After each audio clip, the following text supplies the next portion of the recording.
Shalom, salam sejahtera bagi kita semua. Di sini kami dari kelompok 6 akan mempresentasikan hasil diskusi kami mengenai isu strategi di PT Semen Indonesia.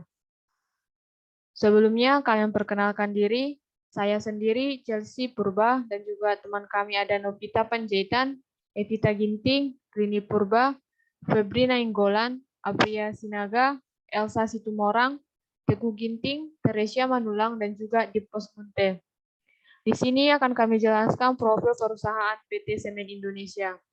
PT Semen Indonesia Tbk adalah produsen semen terbesar di Indonesia. Pada tanggal 20 Desember 2012, resmi berganti nama dari sebelumnya PT Semen Gresik Tbk. Kantor pusat dari PT Semen Indonesia ini berada di Kabupaten Gresik, di mana pendirinya adalah Soekarno yang didirikan pada tanggal 7 Agustus pada tahun 1957 dengan kepemilikan pemerintah Indonesia sebanyak 51,01% dan publik sebanyak 48,99%. Jenis usaha dari PT Semen Indonesia adalah BUMN, di mana anak perusahaannya ada Semen Padang, Semen Tonasa, Tanglong Semen, PT Solusi Bangunan Indonesia. Di sini akan kami jelaskan dua strategi dari PT Semen Indonesia, yaitu ekspansi pasar dan juga strategi diversifikasi. Strategi ekspansi pasar. PT Semen Indonesia Tbk merupakan salah satu perusahaan BUMN yang pertama kali melakukan ekspansi pasar. PT Semen Indonesia melakukan ekspansi ke Vietnam. PT Semen Indonesia melakukan ekspansi dengan cara mengakuisisi, artinya PT Semen Indonesia membeli saham dari Tanlong Semen Company sebesar 70%. Yang menyebabkan perusahaan melakukan ekspansi pasar adalah untuk melakukan pengembangan bisnis di pasar global. PT Semen Indonesia resmi selain PT Tanglong Semen, PT Semen Indonesia juga mengakuisisi PT Solusi Bangunan Indonesia Tbk atau SMCB. Semen Indonesia akan fokus pada 4 strategi, yaitu yang pertama, strategi cost leadership atau menekan dengan biaya rendah. Semen Indonesia akan mengintegrasi pemasaran, supply chain, dan fungsi pengadaan. Yang kedua adalah diversifikasi produk. Jika awalnya Semen Indonesia hanya memproduksi semen, kini beralih ke produk turunan semen. Yang ketiga adalah dengan mengubah visi Semen Indonesia menjadi penyedia solusi bangunan di regional. Yang keempat, dengan membuat satu tujuan dan budaya yang sama. Secara konsolidasi, anak perusahaan Semen Indonesia kini menjadi 14 unit. Strategi utama yang dibuat adalah untuk meningkatkan kinerja perusahaan. Yang kedua adalah diversifikasi. Strategi lain yang dilakukan oleh PT Semen Indonesia adalah dengan diversifikasi.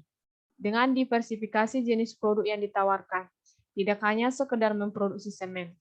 Untuk produk semen turunannya, Semen Indonesia memiliki 2 produk, diantaranya yang pertama, Ordinary Portland Semen, yang kedua Portland Semen, yang ketiga Portland Composite Semen, yang keempat Oil Well Semen, yang kelima Special Blended Semen, yang keenam Mansory Semen, yang ketujuh Super White Semen, yang ke-8 Maxtrin, yang ke-9 Walmax, yang ke-10 ada Power Max, yang ke-11 ada Mortar, dan yang terakhir adalah Porous Concrete.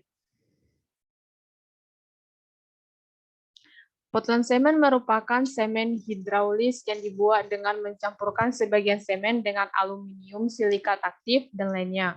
Hidrasi yang dihasilkan dari reaksi kimia antara semen hidrolik dengan penambahan material yang mengandung silika akan membuat material bangunan tahan lama. Berikut ini komposisi dari Portland Semen adalah ada kalsium oksida, silikon, oksida aluminium, oksida besi, dan juga oksida besi. Bahan mentah dari Portland Semen adalah batu kapur, batu silika, tanah merah dengan bahan tambahan seperti pasir besi dan gipsum.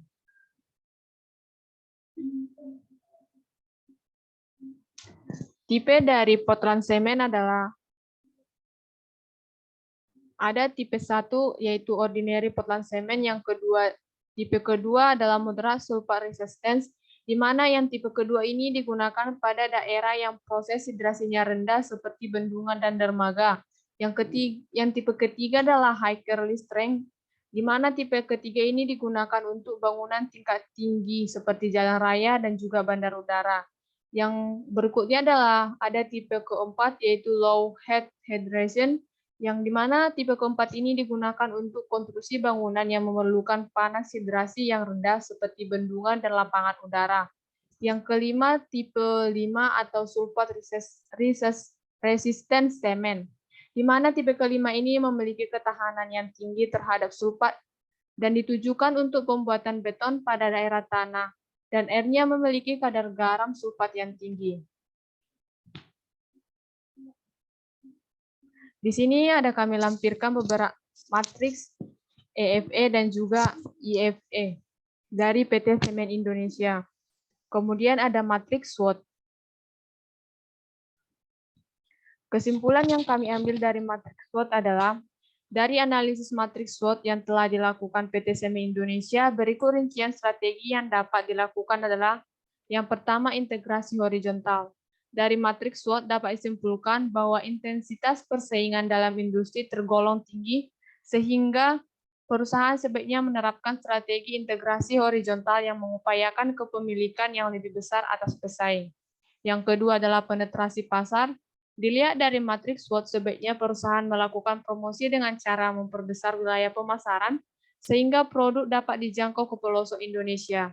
Strategi ini dapat dilakukan dengan pemberian layanan yang baik serta perluasan jangkauan distribusi.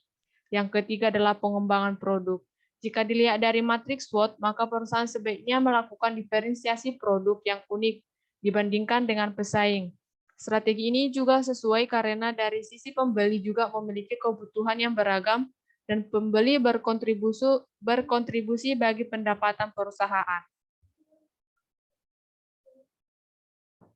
Di sini juga kami melampirkan dari matriks space. Dari matriks space dapat kami simpulkan, jika dilihat dari kuadran defensif, di mana perusahaan sebaiknya fokus pada permasalahan internal perusahaan.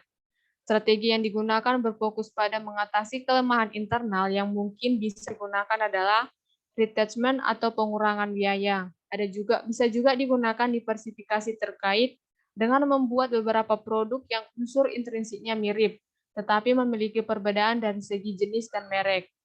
Contohnya adalah peluncuran semen mortar atau semen instan yang inovatif, di mana semen mortar ini terdiri dari material yang terbuat dari bahan dasar semen PC1, pasir khusus, premium felt, dan juga bahan aditif lainnya. Dalam penggunaannya, mortar hanya dicampur dengan air saja, tidak perlu menambahkan material lainnya, sedangkan semen lain yang diproduksi oleh Semen Indonesia harus dicampur dengan material lain.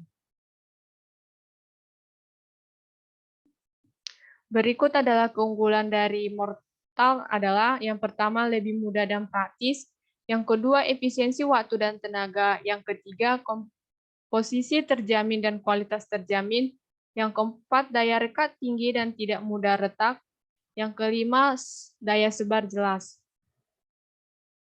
Di sini juga kami melampirkan dari matriks QSPM dari PT Semen Indonesia.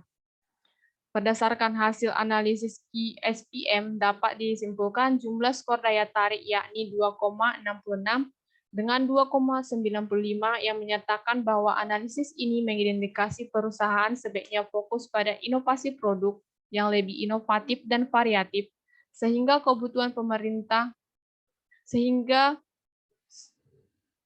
produk yang lebih inovatif dan variatif sesuai dengan kebutuhan dan permintaan pelanggan. Demikian yang bisa kami sampaikan mengenai diskusi kali ini. Kami ucapkan terima kasih.